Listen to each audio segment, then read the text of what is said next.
1962 ခုအောက်တိုဘာလမှာကမ္ဘာကြီးဟာစစ်အေးတိုက်ပွဲရဲ့အတင်းမာဆုံးအခြေအနေတစ်ခုကိုရောက်ရှိခဲ့ပါတယ်။အဲ့ဒီအဖြစ်အပျက်ကတော့အမေရိကန်နဲ့ဆိုဗီယက်ယူနီယံတို့ရဲ့အားပြိုင်မှုကြားမှာ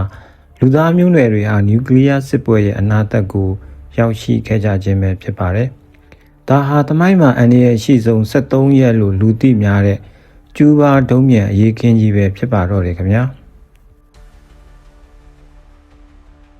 အင်အားကြီးနိုင်ငံကြားထိပ်တိုက်ရင်ဆိုင်မှုရဲ့အစကတော့1962ခုနှစ်အောက်တိုဘာလ14ရက်နေ့မှာစတင်ခဲ့ပါတယ်။အမေရိကန်တွေရဲ့ U-2 ထောက်လှမ်းရေးလေယာဉ်တွေဟာ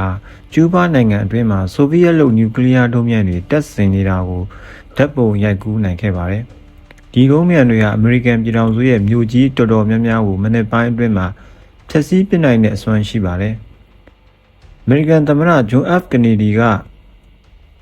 ဒါဟာလက်ခံနိုင်စရာမရှိပါဘူးကျွန်တော်တို့ရဲ့လုံခြုံရေးကိုတိုက်ရိုက်ချင်းချောက်တာဖြစ်တယ်လို့ကမ္ဘာငြိမ်းချမ်းရေးကိုလည်းစိန်ခေါ်လိုက်တာပဲလို့ပြောခဲ့ပါတယ်သမ္မတကနေဒီဟာကျူးဘားကျွန်းကိုရေတပ်နဲ့ပိတ်ဆို့ဖို့ဆုံးဖြတ်ခဲ့ပါတယ်ဒါပေမဲ့ဆိုဗီယက်သင်္ဘောတွေဟာဒုံးပြန်အစိတ်ပိုင်းတွေကိုတည်ဆောင်ပြီးကျူးဘားကိုဆက်လက်ခုံမောင်ဦးတည်နေစေဖြစ်ပါတယ်တစ်ဖက်မှာလည်းဆိုဗီယက်ခေါင်းဆောင်နီကီတာခရုရှက်ကအမေရိကန်ကတူရကီမှာတပ်ဆင်ထားတဲ့ဒုံးမြန်တွေကိုတုတ်ပြန်ဖို့နဲ့သူ့ရဲ့မဟာမိတ်ကျူးဘားကိုကာကွယ်ဖို့ဂျီချီလန်းကိုလှမ်းခဲ့တာဖြစ်ပါတယ်ခရုရှက်ကအမေရိကန်တွေကသူတို့ပတ်ဝန်းကျင်မှာဒုံးမြန်ရှိတာကိုကြောက်နေတယ်ဒါဆိုငါတို့နိုင်ငံဘေးမှာရောသူတို့ဒုံးမြန်တွေရှိမနေဘူးလားဆိုပြီးတူရကီနိုင်ငံမှာဖြန့်ကျက်ထားတဲ့အမေရိကန်တွေရဲ့ဒုံးကျည်စခန်းကိုရည်ညွှန်းပြီးပြောခဲ့ပါတယ်ကမ္ဘာအင်အားကြီးနိုင်ငံစလုံးဟာနောက်မဆုတ်တဲ့အခြေအနေကိုရောက်ရှိနေပါပြီစစ်တပ်တွေဟာစစ်မြင့်ဆုံးတတိပေးချက်တွေကိုထုတ်ပြန်ထားရပြီးနျူကလ িয়ার စစ်ပွဲကြီးဖြစ်လူဖြစ်ခင်အနေအထားကိုရောက်ရှိနေခဲ့ပြီပဲဖြစ်ပါတယ်ဒီလိုမျိုးကမ္ဘာကြီးဟာစစ်ပွဲကြီးကိုရှောင်လွှဲဖို့အလွန်ကိုခက်ခဲနေတဲ့အချိန်မှာကုလသမဂ္ဂအဖွဲ့ကြီးနဲ့တွင်းမှုချုပ်ဦးတန်းတို့ဟာကြားဝင်စစ်ဆက်ညီနိုင်ပေးဖို့အခြေအနေဖန်တီးလာခဲ့ပါတယ်ဦးတန်းဟာအခြေအနေကိုထိန်းသိမ်းဖို့စွမ်းကုန်ကြိုးစားခဲ့ပါတယ်ဦးတန်းကအခုချိန်မှာဘယ်သူကမှန်တယ်ဘယ်သူကမှားတယ်ဆိုတာထက်ကဘာကြီးမပြတ်စီးဖို့ကပိုရေးကြည့်တယ်။ခေါင်းဆောင်တို့ဦးစလုံးအချိန်ခဏလောက်ပေးပြီးစဉ်းစားကြပါအောင်လို့ပြောခဲ့ပါတယ်။ဦးတန်းဟာ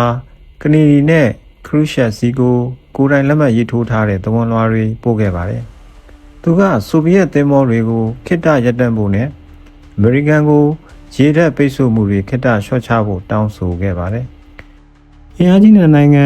တင်းမာမှုတွေမြင့်တက်နေတဲ့အခြေအနေမှာဦးတန်းရဲ့ကြိုးပမ်းမှုတွေကြောင့်တန်တမာရေးရာနဲ့ဒီတင်းမာမှုကိုဖြေရှင်းဖို့လမ်းပွင့်သွားခဲ့ပြီးခေါင်းဆောင်တို့ဦးဟာလျှို့ဝှက်စာဆက်သွဲတွေအပြန်အလှန်ပေးပို့ခဲ့ကြပါတယ်။နောက်ဆုံးမှာတော့စစ်ဆက်ညီနိုင်မှုအဆင်ပြေသွားခဲ့ပါတယ်။ဆိုဗီယက်တွေကကျူးဘားကဒုံးမြန်တွေကိုပြန်လည်ရုပ်သိမ်းပေးမယ်။အမေရိကန်တို့ကကျူးဘားကိုကျူးကျော်တိုက်ခိုက်မှာမဟုတ်သလိုတူရကီမှာရှိတဲ့အမေရိကန်ရဲ့ဒုံးပြန်တွေကိုပြန်လည်ရုပ်သိမ်းပေးမယ်။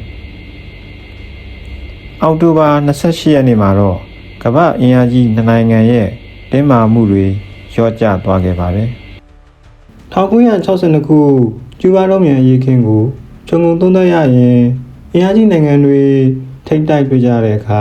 တန်တမာနီလာနဲ့ဖြေရှာခြင်းကသာအကောင်းဆုံးသောရလဒ်မျိုးထွက်လာနိုင်ပြီးလက်နက်နဲ့အင်အားသုံးဖြည့်ရှင်းခြင်းဟာကမ္ဘာကြီးဖြစ်စီဖို့အတွက်လမ်းစာဖြစ်လာနိုင်တယ်ဆိုတာပဲဖြစ်ပါတယ်။နိုင်ငံကောင်းဆောင်တွေရဲ့နှလုံးရည်ပြေဝမှုရောင်းဝင်စစ်ဆက်ပေးတဲ့ဦးတန်းရဲ့မဆုံးမနစ်သောစိတ်ဓာတ်နဲ့ငြိမ်းချမ်းရေးအတွက်ကြိုးပမ်းမှုတွေကြောင့်လည်းဒီလိုမျိုးနျူကလ িয়ার စစ်ပွဲကြီးဖြစ်ပါတော့မဲ့အနေအထားကနေရှောင်လွှဲနိုင်ခဲ့ခြင်းပဲဖြစ်ပါတော့တယ်ခင်ဗျာဒီလိုမျိုးသမိုင်းတွေကထင်ရှားကြော်ကြားသူတွေနဲ့ကဘာကြီးကိုပြောင်းလဲစေခဲ့တဲ့သမိုင်းကြောင်းရာတွေကိုနှစ်သက်တယ်ဆိုရင်